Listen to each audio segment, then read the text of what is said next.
just after that video that I made there, guys, talking about Chris Dyson, my former coach,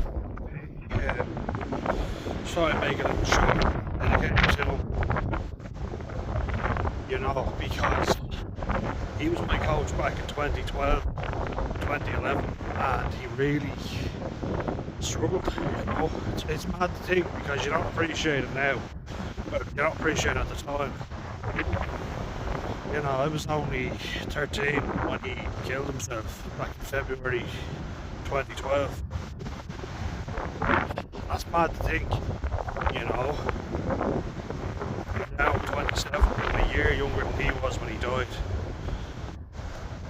That's a scary thought, you know.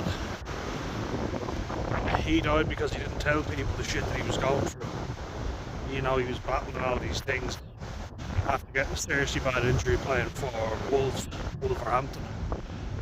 Promising career, a really bad leg injury, and he got into coaching, but started drinking and gambling. Had a family, you know, but he obviously felt he couldn't open up. I'd like to think we've come a lot further since then, but that's a reminder, you know. I remember our coach telling us that he was dead, and I don't mean this to sound bad, we laughed because we thought he was joking. Thought, you know, we only saw him the other day. It's like he killed himself. And you're like, holy shit, you know. That's insane. You don't appreciate it as a 13-year-old, but then when you get to 27, you know, nearly 14 years later, you're kind of like, you know, you start to experience some of the shitter aspects of life, and you realise that could be me if I'm not careful. And RIP to Chris again, you know. I hate doing that where you're thinking like, oh, let that be a reminder not to end up like that, but we have to also remember the human being that has lost their lives. You know?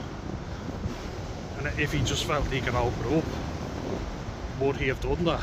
You know? I talk about gambling and drinking on this channel quite a bit.